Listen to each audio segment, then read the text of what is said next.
আজ থেকে কয়েক বছর আগেও যে জায়গায় যাওয়া কলকাতা শহরের মানুষের কাছে ছিল এক দুঃস্বপ্ন, আজকে সেটাই কলকাতার অন্যতম দ্রষ্টব্য স্থান। আর আমাদের আজকের গন্তব্যও সেটাই।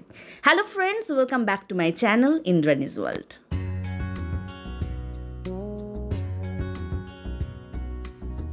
থাম্বনেল আর টাইটেল দেখে নিশ্চয়ই তোমরা এতক্ষণে সবাই বুঝে গেছো আজকে আমরা চলে এসেছি আলিপুর জেল মিউজিয়ামে।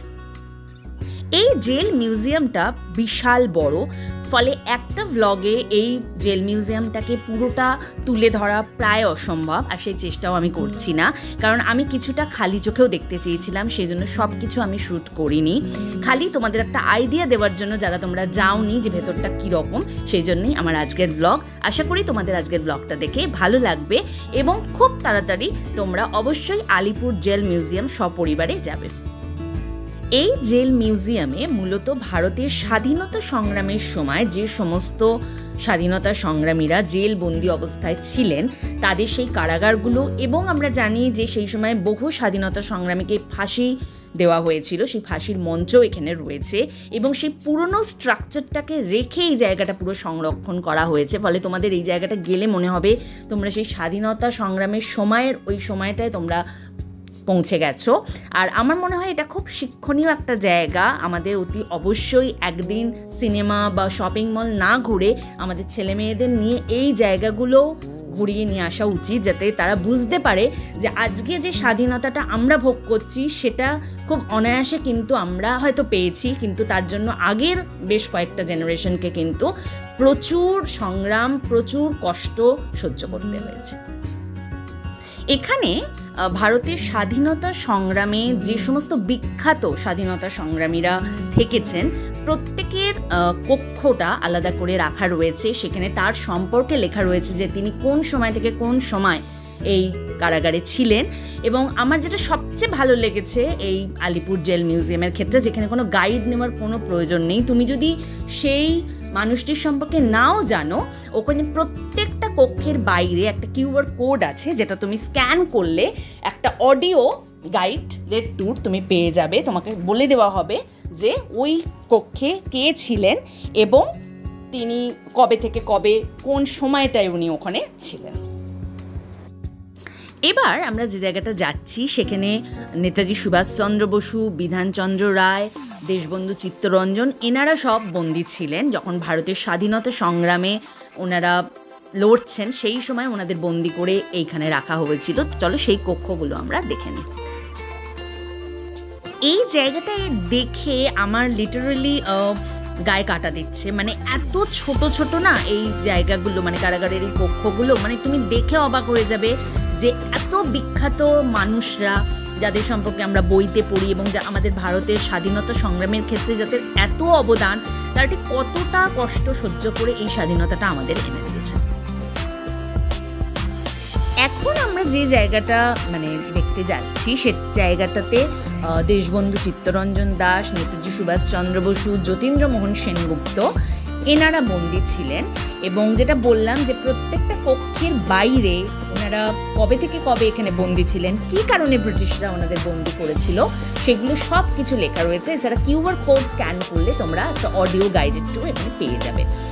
তো খুব সুন্দর এই জায়গাটাকে মানে সংরক্ষণ করা হয়েছে, সত্যি একটা দেখার মতো জিনিস। তোমরা যারা এখনো যাওনি, হয়তো অনেকেই গেছো, যারা যাওনি আমি তাদের রিকোয়েস্ট করবো একবার হলেও এই জায়গাটা কিন্তু তোমরা ঘুরে এসো, তোমাদের নিশ্চয়ই ভালো লাগবে।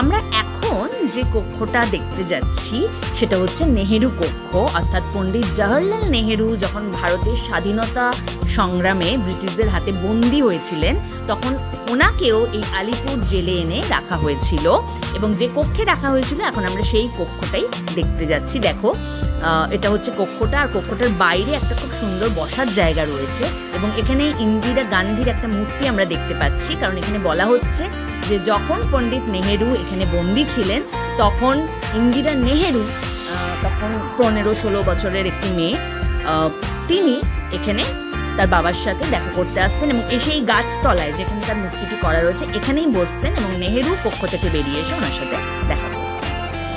আর এইটা দেখো সেই কক্ষ যেখানে পণ্ডিত জওহরলাল নেহেরুকে বন্দি রাখা হয়েছিল, এবং কি কারণে রাখা হয়েছিল সে সবই ইনফরমেশন তোমরা এই লেখাগুলো থেকে পেয়ে যাবে।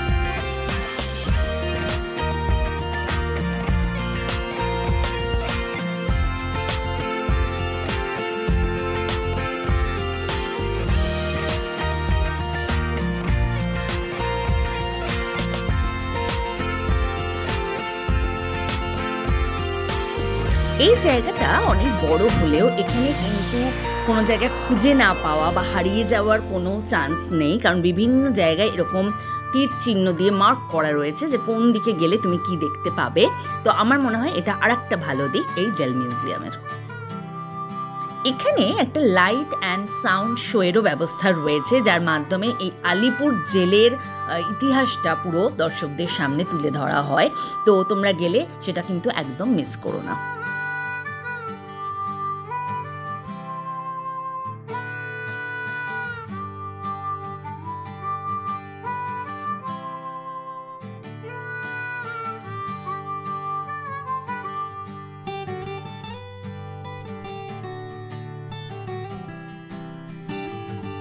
এখানে খুব সুন্দর একটা গ্যালারি করা রয়েছে, যেখানে ভারতের স্বাধীনতা সংগ্রামে যে সমস্ত মানুষরা বিখ্যাত স্বাধীনতা সংগ্রামী ছিলেন তাদের জীবনের ওপর এবং স্বাধীনতা সংগ্রামে ব্যবহৃত বিভিন্ন জিনিসও এখানে কিন্তু খুব সুন্দরভাবে সংরক্ষিত রয়েছে।